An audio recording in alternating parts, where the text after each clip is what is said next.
6 things, 6 different eras, 6 different ends of the world. All were feared because they never died, others because they sought death themselves. Still others inspired such terror that cities surrendered without a single shot, just at the sound of their name. What do they have in common? No army in the world voluntarily wanted to meet them in the field. Today, we're examining the 6 most deadly creatures in human history. Countdown from 6th to 1st. 6th place, Immortals, Persia, 6th century AD. The Persian Empire, the most elegant state of the ancient world, from Egypt to India, from the Caspian to the Mediterranean. And at the center of this empire are 10,000 people, exactly 10,000, always. They were called the Immortals, not because they couldn't be killed, but because killing them was pointless. One fell, an hour later another stood in his place, fully armed, fully trained, fully prepared. The Persians led special candidates for replacements. As soon as someone dropped out, the next one took their place. The number of 10,000 never changed. Not for a single day in the 300 years of the core's glow did it decrease. Herodotus wrote of them this way: if someone died or fell ill, another immediately took their place. Not one more, not one less. A name and a title. Although there's another theory. The Greek historian may have confused 2 Persian words. Anushiya. Anusha means immortals. 1 letter, 2 meanings. The legend was born from someone else's mistake. Who were they? Immortals were trained from the age of 5, 20 years of training before you could even join the ranks. 3 things he taught every boy: horsemanship, archery, and telling the truth. That last one wasn't a metaphor, it was the law. Lying to one's country was a disgrace worse than death. At 20, the draft was called up. Being drafted into one of the immortal regiments was considered the greatest success. The path to the very pinnacle of Persian power opened before you. They chose from only 2 peoples, Persians and Medes. Elamites are also allowed. But the king's personal guard, 1,000 men within 10,000, was exclusively Persian. Only noble families, children of nobles. It was Cyrus the Great's ruse. As long as your son, a servant, personally guards the king, you won't rebel. The guards were both elite and hostages. What did they look like? Forget the movie The 300. There, the immortals are depicted in black masks like demonic ninjas. That's a Hollywood invention. In reality, it's bright, expensive clothing with sleeves embroidered with gems, red tones, knee-length tunics, scaly armor made of paper-thin metal plates. Herodotus wrote directly, in terms of their attire, they were in no way comparable to the clothing of the rest of the army. During the war, they went dressed up. Weapons: 2-meter spears with a counterweight shaped like a golden apple, the personal crown of the guard's king. The rest are silver apples. Bows, short swords, spara shields made of willow twigs, lightweight, springy when struck, and hold arrows well. Entire convoys accompanied them on campaigns. Wives, servants, delicacies. Fighting in luxury was the privilege of the elite. What did they conquer? With the Immortals, Persia conquered Egypt, destroyed Babylon, conquered India. At the Battle of Plataea, 10,000 Persian infantry and the 1,000 cavalry pressed back 53,000 Greeks until the Persian commander Mardonius was killed. The Immortals' first defeat came at the hands of the nomad queen Tomyris. Her unit was called the Madmen. They were evenly matched, 10,000 against 10,000. The bridles of Tomyris' warriors were hung with the scalps of slain enemies. Their quivers were covered with thin leather. Cyrus the Great was captured and beheaded. The Immortals failed. But they finally fell not to the nomads, but to the Greeks. The hoplites' long spears pierced the Persians' wicker shields. The Immortals began to be defeated at Marathon, then at Thermopylae.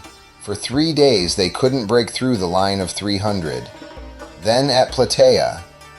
Then came Alexander's Macedonian phalanx, 18-foot sarissas against which the willow shields didn't stand a chance.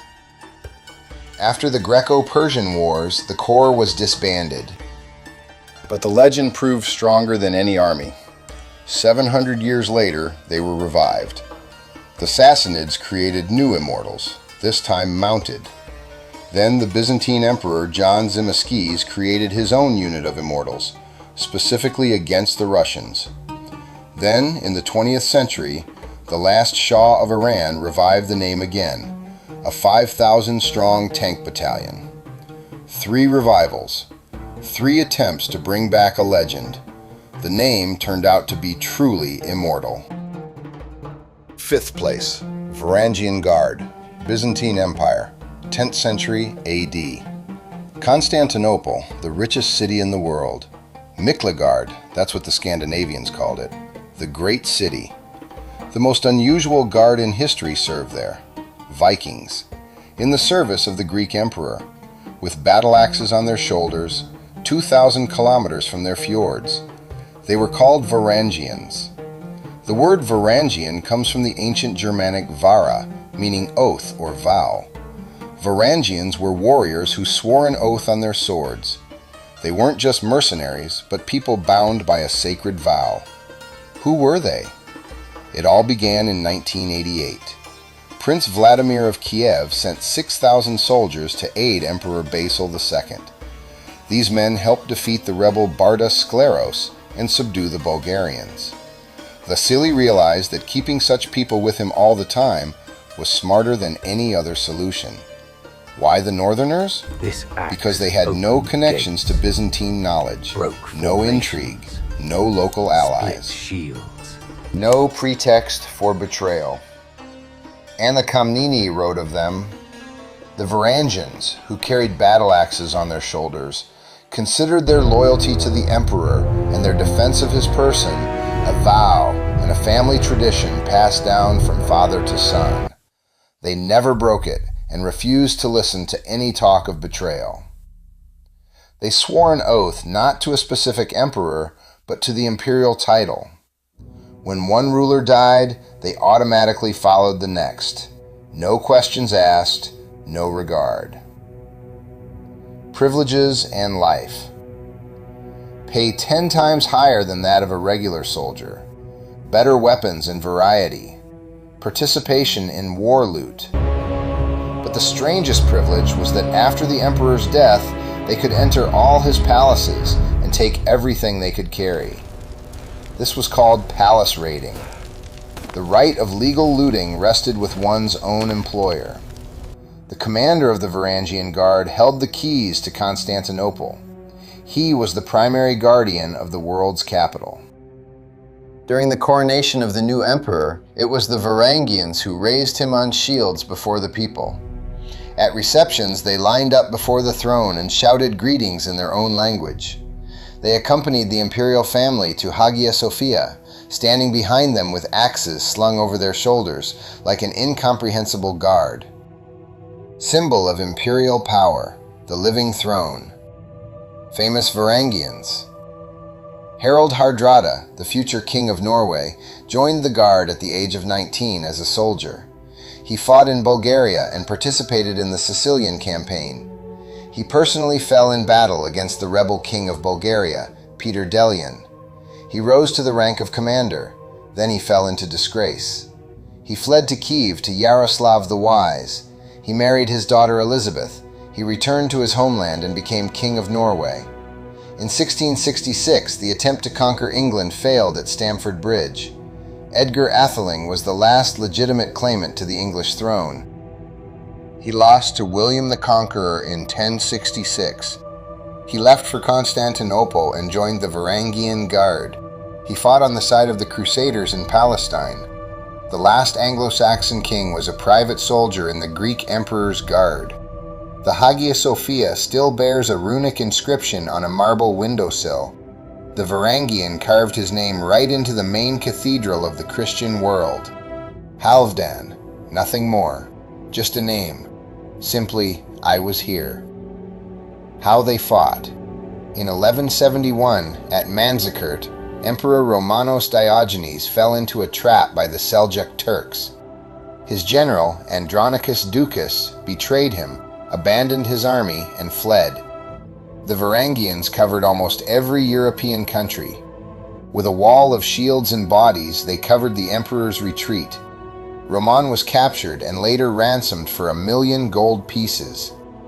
At Myriokephalus in 1176, Manuel Komnene's army was surrounded by the Seljuks in a mountain gorge.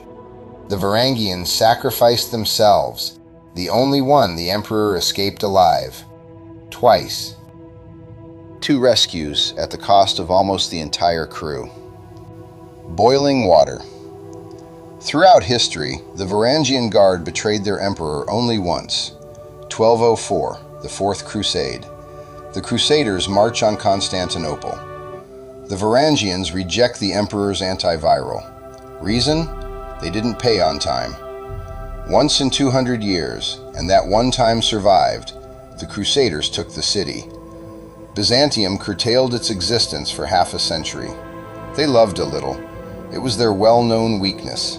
In the sagas, they were called the Emperor's wine barrels. They could smash through a palace door with an axe, and they would forgive. They could march armed through the central streets of Constantinople on a feast day, and they would be forgiven. They were forgiven for much, because there was no one better.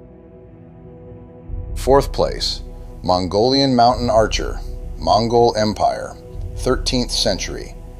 The greatest land conquest in human history. China, Central Asia, Persia, Rus, Hungary, Poland, from the Pacific Ocean to the Adriatic Sea. 1 troop type, 1 bow, 1 tactics. The whole world is against 1 invention. Weapons changed history. The Mongolian composite bow was more than just a weapon. It was a technological revolution comparable to the advent of firearms. Wood, horn, animal sinew, special glue made from fish bladders. All of this was layered, repeatedly folded, and dried. 2 years to make 1 bow. Result, draw weight of 80 kilograms. An English longbow is 40, half as weak. The effective shooting range is 300 meters. Professionals have hit targets from 450 to 600 meters. The arrow has flown farther than the eye can see. The rate of fire was 12 arrows per minute. A Genoese crossbowman fired 1 or 2 in that time. While a European crossbowman reloaded once, a Mongol fired 12. The bow was compact. The top could be used. Powerful. It sold knightly suits and joints. Fast. The enemy died before he could act. How they fought. Children start learning to shoot at 3. Not at 5, not in the family, at 3. Adult soldiers could fire at a 360-degree angle without stopping. They fired forward, backward, and to the side at full gallop. No other army in the world could do this. The Mongol shot is a shot fired when the horse is in the jumping phase and all 4 hooves are off the ground. At this point, shaking is minimal and accuracy is at its best. The enemy receives the arrow the moment the archer literally appears in mid-air. Each warrior had several horses. In 1 day, they covered the distance that the European army would have covered in 3 days. The attacks were sudden and lightning fast. No one was prepared. Discipline was absolute. For the flight of 1 warrior, all his 10s were executed. For the flight of 10, 100. Orders were transmitted over a distance by a system of signs, without messengers, instantly. False retreat. The main trap the Mongols used again and again, and it worked again and again. The Mongol horsemen fled, creating a picture of panic. The enemy gave chase, losing formation, spreading out, and forgetting caution. At a certain point, the Mongols turned sharply. They rained arrows down on their pursuers. Then they retreated. More pursuit. Another turn. Another arrow. It worked against the Chinese emperors, against the Turkic Khans, against the Russian princes, against the Polish knights, against the Hungarian kings. Everyone thought they were smarter. Everyone fell into the same trap. Battle of Khalkha, 1223. The first meeting of the Mongols and the Russians. The Russian princes didn't even know who they were meeting. The Reshi were just another steppe nomad, nothing special. The Mongols divided their army and began to retreat. The Russians gave chase with scattered detachments. There was no coherent command. Each prince acted independently. When the Russians joined the trap, mounted archers surrounded them and began a methodical shooting. No hand-to-hand combat, just shooting, for hours. 90 Russian troops were destroyed. The finale was monstrous. The captive princes were laid on the ground. Above them, the Mongol commanders lit planks, and then they feasted. The living captives died under the weight of the victors, who ate and drank. Biological weapons. Catapults were used in the sieges of Mongolia, learned from the Chinese and Arabs. But their most terrifying weapon of siege warfare was corpses. They catapulted the bodies of those who died from the plague over the city walls.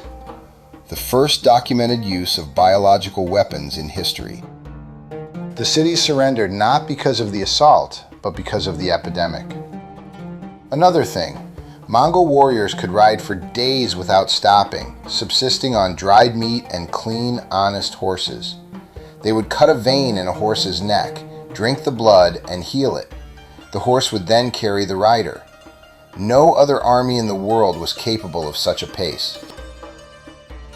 Third place, Mamluks, Egypt. The word Mamluk in Arabic means one who is owned, slave. They started out as slaves. They ended up as rulers of Egypt, victors over the Mongols and Crusaders, and guardians of the holy shrine of Islam. Where did they come from? 9th century AD. The Baghdad caliphs began purchasing boys from the Jewish steppes for military service. The logic was simple. A man without roots, without family, without a clan, an ideal soldier. He would betray his master to no one. They took boys from the North Caucasus, from Georgia, Armenia, from the Kipchak steppes, the very same Polovotzians who knew Rus. When Genghis Khan devastated Asia and drove thousands of people into slavery, the Sultan of Egypt bought 12,000 of them and formed an army. This is how the Mamluks of Egypt appeared, how they were prepared. The training system was called Fudosia, the art of horsemanship. The boys were housed in closed barracks schools near the Cairo citadel. There, they were forced to hack lumps of clay with swords 1,000 times a day to develop their arm muscles. They were taught to ride bareback and shoot arrows while riding, forward and backward. One of the main exercises was shooting at a pumpkin on a tall pole. The archer had to let go of the reins, control the horse with only his knees, and hit the target at full gallop. Beginners sometimes slammed into the pole. They taught Arabic and the Islamic faith. Many could read and write proficiently, a rarity for soldiers of that time. The Mamluk military knight was respected for both his learning and his strength. One of the best traditions was traditional hunting, organized according to the Mongolian model. Massive animal roundups where it was important to achieve several goals in a row at different distances. Who were they on the battlefield? The best cavalry in the Islamic world. This was acknowledged by everyone. The Turkic Janissaries were the best infantry. The Egyptian Mamluks were the best cavalry. Two different worlds of global excellence. The primary weapon was the bow. Then came the spear, saber, and mace. Later, the crossbow and artillery. Armor, at first, quilted robes and turbans. By the 11th century, it was chainmail. The formation is traditional, a center and two flanks. The main technique is to close in on the maneuvering cavalry with a barrage of skirmishers. If the enemy is outnumbered, encircle. If there are more, don't deploy on a wide front, keep them compact. Mongols, Crusaders, Tamerlane. 1260. Battle of Ain Jalut. Until this point, the Mongol army had known no defeat. They had taken Baghdad, destroyed the Abbasid Caliphate, and were marching on Jerusalem. The Mamluks met them at Goliath's Spring on the border of Jordan and Israel. The approximate balance of forces was about 20,000 on each side, but the Mamluks were heavy cavalry trained for close combat. The Mongols were horse archers. In the narrow mountain gorge, the Mongols couldn't deploy their usual tactics. Each side attacked and retreated, but the Mamluks were better protected. At the decisive moment, the Mongol commander Kitbuga personally led his men in the final attack. The Mamluks specifically dispatched their support detachment, hidden behind a wooded hill. The commander is killed. The Mongols are fleeing. For the first time, in all the time of conquests, it was no accident. Then, at Ablistan in 1277, there was another victory over the Mongols. At Hims in 1281, there was another. From 1263 to 1291, all Crusader fortresses in the east were captured. The Crusades ended. In 1393, Tamerlane's advanced troops conducted military operations in the border disputes in northern Australia. Tamerlane retreated. In 1426, Cyprus was captured. Slaves who became sultans. In 1250, the Mamluks killed the last sultana of the previous era and seized power themselves. From that moment until the year 1517, almost 3 difficulties, Egypt was ruled by the Mamluks. The sultan was chosen from the best, not by birthright, but by right of strength and dignity. One who had proven bravery in battle, one respected by the army, first among equals. There were no concessions for the sultan on the battlefield. They themselves marched on the fortress walls. They themselves fought in the front ranks with the Mongol vanguards. Slaves who became rulers and ruled better than all the southern kings born. Second place, Spartans, Greece. In war, for the Spartans alone, war provided a rest from preparation for it. Plutarch wrote this, and it's not an exaggeration. All of Greece knew Sparta's army was the best. All of Greece admired it, and no one wanted to repeat their experience. It was too terrifying. A Goji system. The elders examined the boy. If he was weak, he would perish. If he was healthy, he would live. At 7, he was taken away from his parents. Always. He is no longer part of the family. He is a statesman. Military camps, agils. A pack, that's what they were called. The children were divided into squads. The eldest and strongest commanded. The rest obeyed. Until the age of 12, they were naked. They slept on reeds they pulled from the river with their bare hands. They were given almost no food.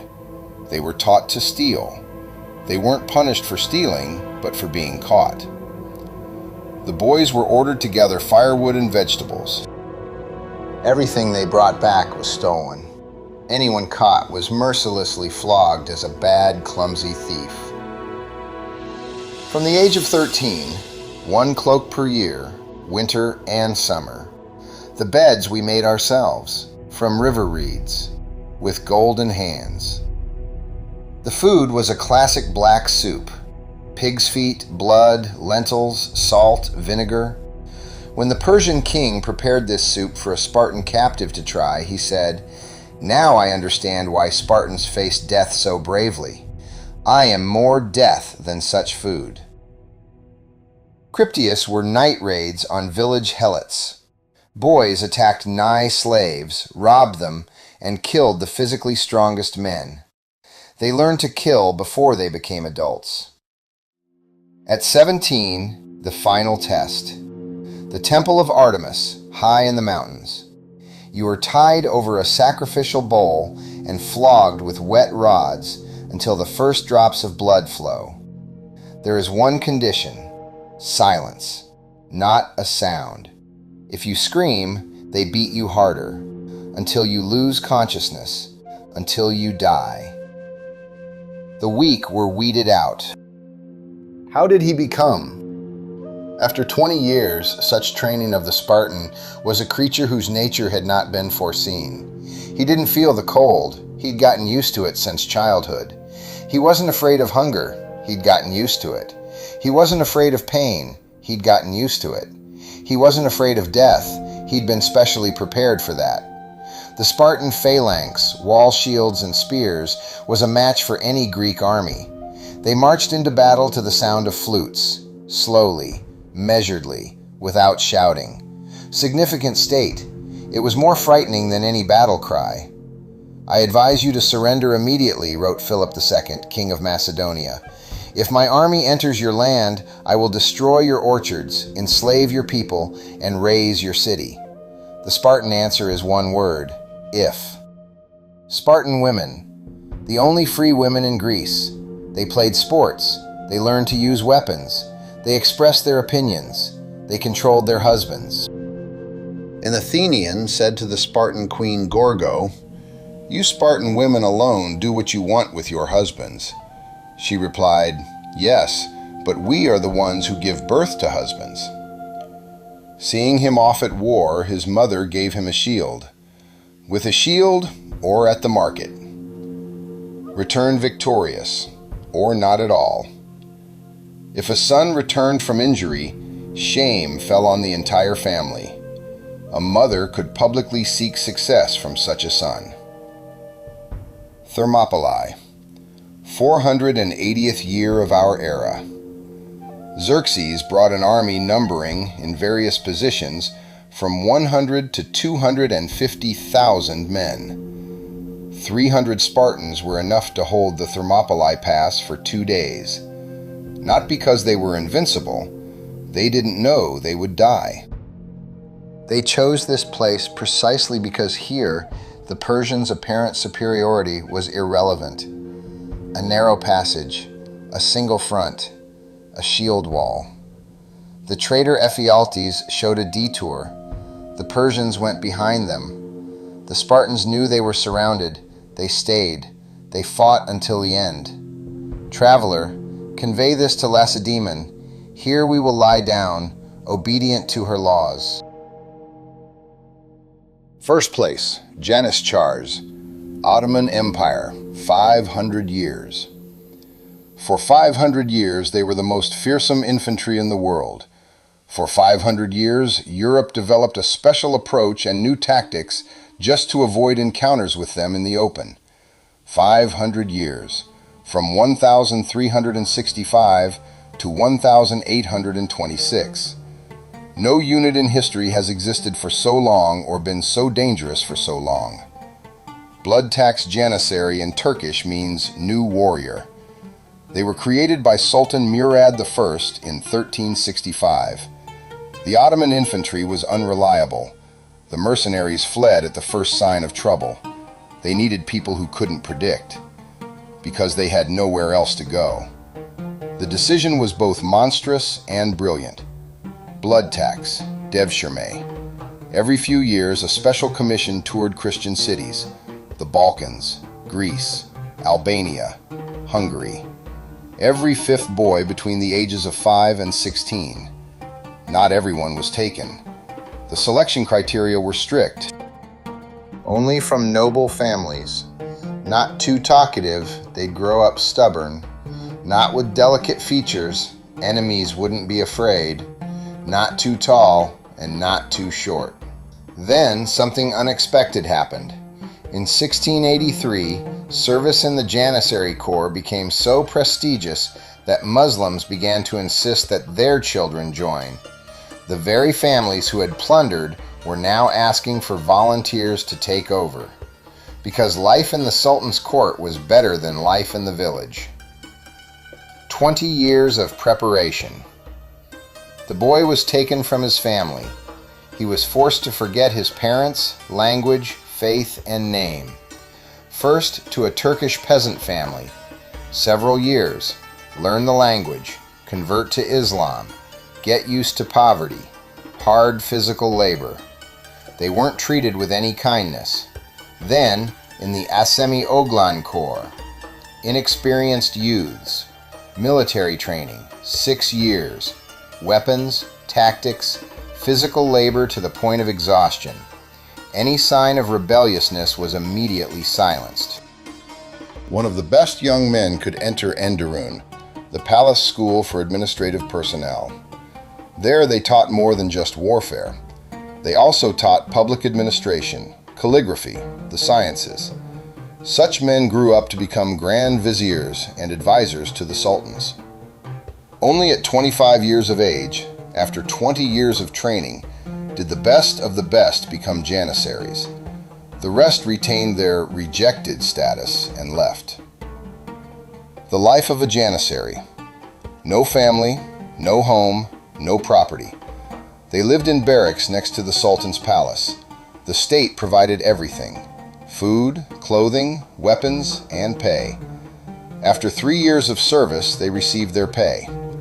After the latter was wounded, further work was impossible. They received a pension. When he died, all property passed to the regiment. No one could judge a janissary except the Sultan. The most terrible death penalty was strangulation. No public executions, a silent death. The symbol of the body is the cauldron, a cooking pot. Europeans immediately adopted it as a fighting name, so much so that it was every Friday the janissary horde would go to the Sultan's palace for pilaf, rice with lamb, a ritual, a symbol of the bond between the Sultan and his warriors. If there was discontent among the janissaries, they would overturn the cauldron. This was the signal. The uprising had occurred. If a warrior committed a crime, he could hide under a cauldron. Only there could he be forgiven. How they fought. Forget the image of a janissary with a yataghan. This is cinema. In fact, the janissaries were primarily long-range infantry. First, archers. Then, crossbows. Then, the first in the world to use firearms on a large scale. By the end of the 16th century, all janissaries fought with muskets and pistols, using bladed weapons only as a last resort. They were the first in the world to create a standardized infantry. While feudal lords in Europe raised militias according to their own rules, the janissaries fought according to a uniform code, with uniform weapons and uniform tactics. Modern regular troops versus medieval militia. The structure was clear. Regiments, odjaks, were made up of 1,000 men. At the peak of their power, there were 200 regiments, 200,000 elite warriors, each trained to a uniform standard. Constantinople, 1405 third year. Constantinople, a city that couldn't be taken for thousands of years. The walls of Theodosius. A triple row of fortifications, protecting straits on 3 sides. Previous sieges lasted for years and resulted in nothing. The janissaries took the city for 5 to 3 days.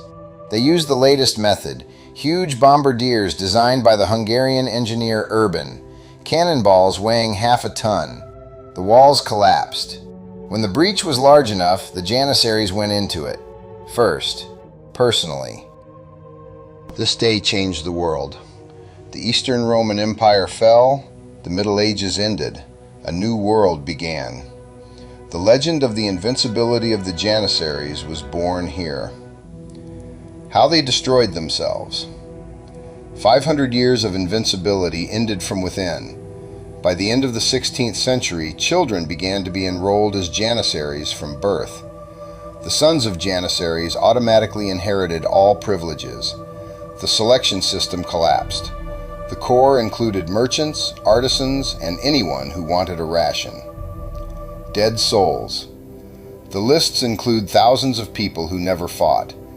They overthrew unwanted sultans. They killed Osman II in 1602. then Mustafa I, Ibrahim I, Mustafa II, and others. Those whom they themselves placed on the throne feared them more than external enemies. In 1126, Sultan Mahmud II, known as the Turkish Peter I of the Eight, preemptively formed a new European-style army and hired Western artillerymen, waited for the next uprising of the Janissaries, surrounded their barracks and opened fire with cannons. 10,000 negotiations. The survivors were executed or dispersed throughout the country. 500 years. End at the hands of one's own sultan, under fire from one's own artillery. First place, 500 years, without a doubt. 6 things. 6 different reactions to one question. How to make a person invincible. The immortals took a number and made it eternal. 10,000, forever. The Varangians took foreigners and made them firmly loyal. It felt like they had nowhere else to go. Mongol archers took speed and range and made it the end of civilizations. The Mamluks took slaves and made kings out of them. The Spartans took children and destroyed everything human in them, leaving only the warrior. The Janissaries took other people's children, erased their past, and wrote a new one. And the enormous machine continued unabated for 500 years. What do all 6 have in common? Not one of them was born like this. Not a single one. State, system, will, years of famine. The scary question is not what they did to their enemies. The scary question is what their own people did to them. If this story has touched you, subscribe.